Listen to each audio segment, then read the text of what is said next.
जन साथियों, स्वागत है आप सभी का एक बार फिर से। उम्मीद है दोस्तों आप सभी बेहतरीन होंगे और आप सभी की तैयारी बहुत शानदार चल रही होगी।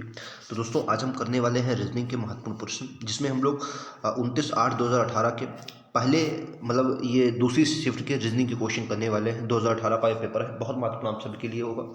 तो चलिए बिना देरी को शुरुआत करते हैं आज के पहले क्वेश्चन की। पहला क्वेश्चन आप सभी की स्क्रीन पर ये रहेगा, राइट आंसर क्या है आप सभी को बताना है। पहला क्वेश्चन क्या कह रहा है, उस चित्र का चयन करें जो निम्नलिखित समूह का अंश नहीं है। मतलब तीन एक तरीके के होंगे और चौथा अलग होगा, उसी आपको अलग जो है उसी को छांटना है। राइट आंसर क्या होगा, देखो अगर दोस्तों आप यहाँ से शुरू करते हैं तो देखते हैं 1 2 3 4 5 बिल्कुल बामा व्रत घूमा गया है। ठीक है, यहाँ से शुरू करते हैं 1 2 3 4 5 बामा व्रत ये भी है, 1 2 3 4 5 बामा व्रत ये भी है।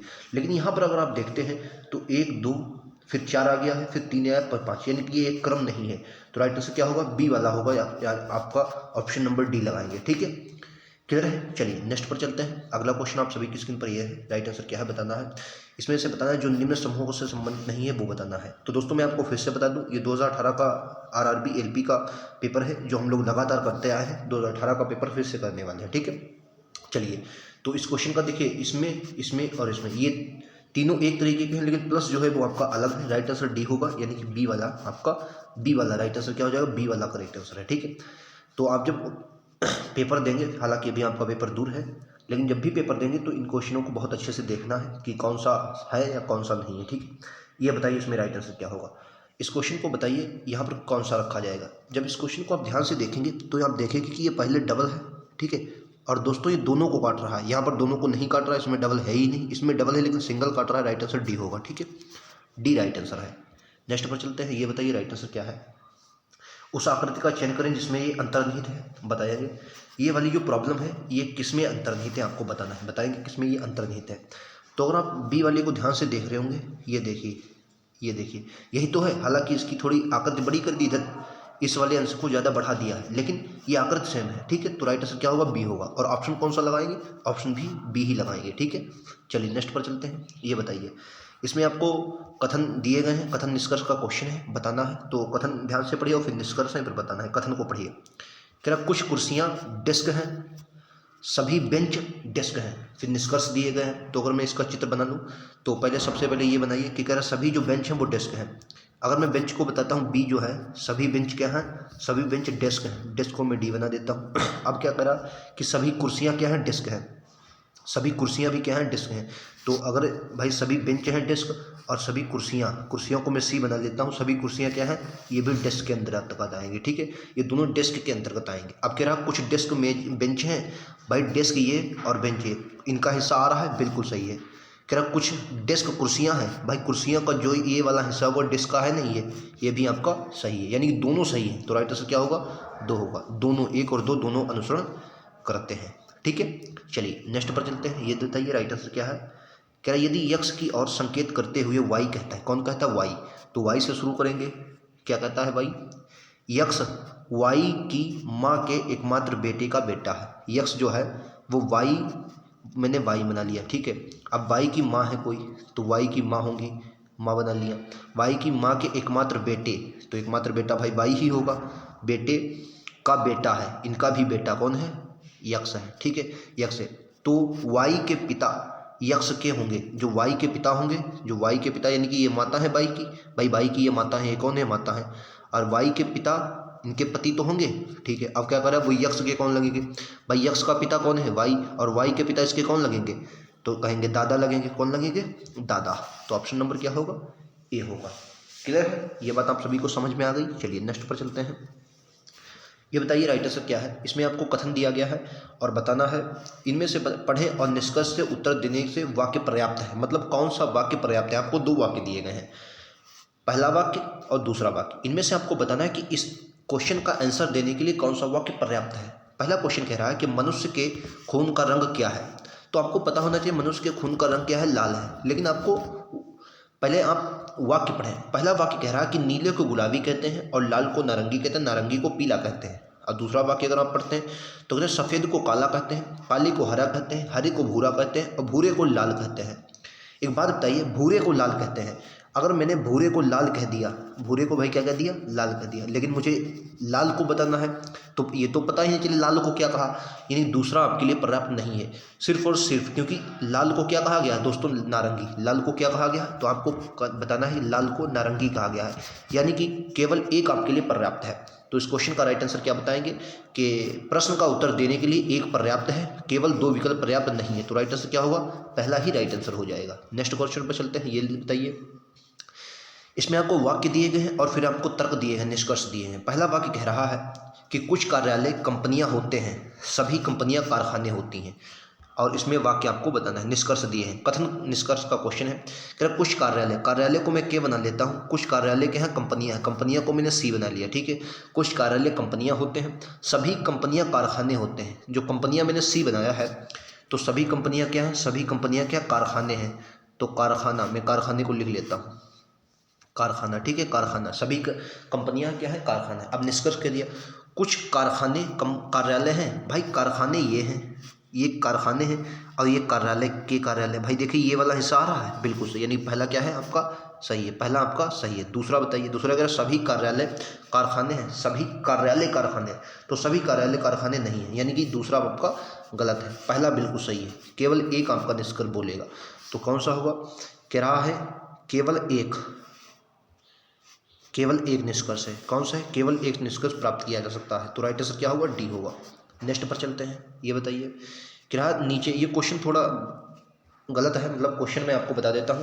क्वेश्चन कह रहा है वकील का जो संबंध दोस्तों जिरह से है, क्या है, जिरह, जिरह से है, वही नीचे युग्म मेल खाती है, युग्म जोड़ी का चयन करें, मतलब वही संबंध बताना है, निम्नलिखित में से किससे होगा। तो देखो, अगर आप देखें वकील क्या करता है, जिरह के माध्यम से कोई केस पर पहुंचता है, किसके माध्यम से, जिरह के माध्यम से। तो वैसे ही आपको बताना है, वैसे ही पुलिस क्या है, पूछताछ के माध्यम से भाई किसी केस को सॉल्व करती है। तो जो संबंध वकील का जिरह से है, वही संबंध पुलिस का पूछताछ से होगा। राइट आंसर क्या होगा, डी होगा, ठीक है। ये क्वेश्चन यहाँ पर अधूरा लिखा था, मैंने पूरा कर दिया। वकील का जो संबंध जिरह से है, वही संबंध पुलिस का किससे होगा, पूछताछ से होगा, ठीक है। चलिए नेक्स्ट पर चलते हैं, अगले क्वेश्चन पर चलते हैं। ये लीजिए, इनमें से बताना है कौन सा अलग है। यहाँ पर वी है, यहाँ पर देखिए डब्ल्यू है, यहाँ पर ये आपका अलग हो जाएगा, क्योंकि यहाँ से शुरुआत नीचे से की गई और बाकी तीनों में ऊपर से शुरुआत की गई है और ऊपर ही खत्म है। यहाँ पर नीचे से शुरुआत है, नीचे खत्म है, तो सी वाला अलग होगा। राइट आंसर ए लगाएंगे, ठीक है, ए लगाएंगे इस क्वेश्चन का राइट आंसर। चलिए नेक्स्ट पर चलते हैं। इसमें बताइए, इसके दो ही ऑप्शन है और इन्हीं में आपका आंसर है। देखिए अगर आप ध्यान से पढ़ेंगे, इसमें गोल है और जबकि इसमें क्या है, सीधी लकारें हैं, तो आपका ए वाला राइट आंसर होगा, ठीक है। चलिए नेक्स्ट पर चलते हैं। ये बताना इनमें से कह रहा समूह से मेल नहीं खाने वाली आकृति को चुनें, जो समूह से मेल नहीं खाती। 2018 का ये प्रीवियस क्वेश्चन है, मैं आपको फिर से बता दूं, आरआरबी एलपी के लिए बहुत महत्वपूर्ण है। तो कह रहा है समूह से मेल नहीं खाने वाली आकृति को आपको चुनना है। देखिए अगर आप इसको इस तरीके से देखते हैं, तो ये जो काला वाला हिस्सा है, ये आपको बाईं तरफ मिलेगा। इस तरीके से कहाँ पर मिलेगा, ये दोस्तों बाईं तरफ मिलेगा, किधर, बाईं तरफ मिलेगा, ठीक है। अगर आप इसको इस तीर से डिनोट करते हैं, तो ये भी आपका कहाँ पर मिलेगा, तो आप कहेंगे बाईं तरफ मिलेगा, ठीक है। अगर आप इसे देखते हैं, ये भी कहाँ मिलेगा, तो ये भी कहेंगे बाईं ओर मिलेगा। लेकिन अगर आप यहाँ पर देखते हैं, तो ये वाला हिस्सा किधर मिलेगा, दाईं ओर मिलेगा, ठीक है। और यही आपका क्या हो जाएगा, अलग हो जाएगा। राइट आंसर डी लगाएंगे, डी वाला अलग है। कौन सा अलग है, डी वाला अलग है, ठीक है दोस्तों। नेक्स्ट पर चलते हैं, ये लीजिए, इसमें बताना है कौन सा रखा जाएगा, इसमें बताना है कौन सा रखा जाएगा। तो देखो पहले तो आपको इसको पूरा करना है, ये वाला आपका पूरा होगा, ये दोस्तों इस तरीके से पूरा होगा, इस तरीके से। तो इसमें फ़िलहाल ये वाला ऑप्शन हट जाएगा, ये भी हट जाएगा। अब इन दोनों में से, अब इन दोनों में ये तो दोनों कॉमन लग रहे हैं लगभग, ध्यान से देखिए इनमें क्या अलग है। एक मिनट, ये ऊपर का जाएगा, ठीक है, ये भी है, तो इसमें अलग कौन सा होगा, ऑप्शन ए बैठेगा, क्या है, ए सही ढंग से बैठेगा, ए। तो ए और बी में मुझे यार अलग तो दिख नहीं रहा, आपको कुछ अलग दिख रहा है ए और बी में?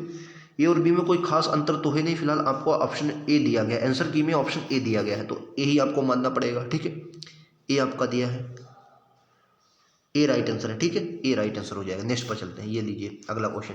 कह रहा बिजली का जो संबंध धारा मापी यानी कि गैल्वेनोमीटर से, वही वायुमंडली का किससे है, वायुमंडल का किससे है। तो वायुमंडल आप सभी को पता है किससे मापते हैं, बैरोमीटर से, तो ऑप्शन नंबर ए हो जाएगा। चलिए नेक्स्ट पर चलते हैं, अगले पर चलते हैं, ये लीजिए। रेट को 18/120 लिखा है। देखो आर कितने में आता है, तो आप कहेंगे आर 18 पर आता है, ए आपका 1 पर आता है, और टी कितने पर आती है, 20 पर, ठीक है। उसी तरीके से जी 7 पर आता है, ओ 15 पर आता है, डी 4 पर आता है। कि कौन सा होगा, ऑप्शन नंबर ए होगा। क्लियर है। चलिए नेक्स्ट पर चलते हैं, ये लीजिए, ये क्वेश्चन थोड़ा टफ हो सकता है, आपको ध्यान से पढ़ना है। देखिए, इसने पहले इस पूरी पंक्ति को आप पढ़ें और इसी के क्रम पे आपको क्या है, उत्तर देना है। ठीक है, बताइए। तो देखो, अगर मैं वी को पकड़ता हूँ, सबसे पहले वी, फिर आपको कौन सा मिला है, यन मिला है। कितने अक्षर हैं, 1 2 3 4 5, यानी कि बीच में 5 अक्षर हैं। ठीक है, हटा दो। दूसरे को पकड़ो, पी को। अगर आप पी को पकड़ते हैं और फिर आपको कौन सा मिलता है, यफ। कितने अक्षर हैं, 1 2 3 4 अक्षर है ना, बिल्कुल। अगले पर चलते हैं। अगले में अगर मैं 5 को पकड़ता हूँ और 5 के बाद फिर मुझे यू मिला है। कितने अक्षर हैं, 1 2 3। भाई पहले कितने थे, 5 थे, फिर कितने हुए, 4 हुए, फिर कितने हुए, 3 हुए। अब की बार कितने हैं, 2 होंगे। तो जो वाला आंसर होगा उसमें आपका 2 होंगे। कौन से कितने होंगे, तो आप कहेंगे 2 आंसर होंगे। पहले कितने मिले, 5 मिले, फिर 4। दोस्तों माफ़ी चाहेंगे, इसमें मतलब हाँ 5 मिले ना, इसमें 5 बीच में थे और इसमें आपका, 1 मिनट में फिर से चेक करता हूँ, 1 2 3 4 5, बीच में 5 ही अक्षर हैं। ठीक है, यानी कि इसमें 5 हैं, इसमें 4 हैं, इसमें 3। अब की बार 2 होंगे बीच में, तो इसमें राइट आंसर यू और जी बनेगा। अगर आप यू को और जी को पकड़ते हैं तो 1 2, यही तो 2 अक्षर हैं बीच में, तो राइट आंसर क्या होगा, डी होगा। ठीक है, चलिए नेक्स्ट पर चलते हैं। ये लीजिए, देखो इसमें बताना है कौन सा संबंधित नहीं है, चयन का आंकड़ों से क्रम से संबंधित नहीं है, आपको बताना है कौन सा संबंधित नहीं है। तो देखो यहाँ पर अगर आप ऊपर गिनेंगे तो ये 8 मिलते हैं, यानी कि ये 4 का गुणक है। इसमें भी 4 है, इसमें भी 4 है, लेकिन इसमें दोस्तों 6 है, यानी कि ये 4 से सही नहीं, इसमें 6 है। तो यही आपका आंसर हो जाएगा, सी वाला। राइट आंसर क्या होगा, डी होगा। ठीक है, चलिए नेक्स्ट पर चलते हैं। ये लीजिए, ये बताना ये आकृति आपको किसमें दिख रही है, आपको बताना है ये आकृति कहाँ पर दिख रही है। ये आपको ये वाली आकृति इन चारों में से किसमें दिख रही है, आपको बताना है। तो अगर आप इस आकृति को ध्यान से देख रहे होंगे तो ये देखिए इस तरीके से आई, और फिर इस तरीके से आई, और फिर इस तरीके से इस तरीके से आई। ठीक है, तो राइट आंसर किसमें, बी में दिख रही है। ठीक है, चलिए नेक्स्ट पर चलते हैं। इसमें आपको बताना है कितने त्रिभुज दिए हैं। तो अगर मैं त्रिभुजों की गिनती करता हूँ, सबसे पहले बड़े में गिन लेते, 1 2 3 4 5 6, और इसका 2 गुना कर देते हैं तो 6 दूनी 12, यानी कि यहाँ पर कितने मिलेंगे आपको, 12। यानी कि इसमें अंदर जो है आपको 12 मिलेंगे। 1 2 और एक बड़ा वाला 3 यहाँ पर मिलेंगे। ठीक है, यानी कि इसमें मिले 6, इसमें मिले 3, इसमें मिले 1, तो कुल मिलाकर 6 3 9 1 10 मिले। नहीं सॉरी, यहाँ पर 12 मिले हमें। यहाँ पर कितने मिले, यहाँ 12 मिले, यहाँ 3 मिले, यहाँ 1 मिला। तो 12 3 15 1 16, यहाँ कुल मिलाकर हमें कितने मिले, 16 मिल गए ना। अब देखो, अब दोनों से मिलकर बनता है, एक ये मिलेगा 17 और एक ये 18, तो राइट आंसर कितना होगा, सी होगा। ठीक है, 18। तो यहीं तक हमारे रीजनिंग के क्वेश्चन थे। मैं फिर से आपको बता दूं, हम लोग आरआरबी एलपी 2000 टेक्नीशियन का 2018 का पेपर सॉल्व करते हैं, जिसमें हमने 29/8/2018 के रीजनिंग के सेकंड शिफ्ट के क्वेश्चन किए हैं। रीजनिंग के बहुत महत्वपूर्ण क्वेश्चन थे। अगले लगातार आपको ऐसे क्वेश्चन दिए जाए, लिंक प्लेलिस्ट में नीचे दे दिया जाएगा, वहाँ से आप जाकर सारे वीडियो हमारे देख सकते हैं। ठीक है, मिलते हैं अगले वीडियो में। आज कल इतना ही। थैंक यू दोस्तों, जय हिंद, जय भारत।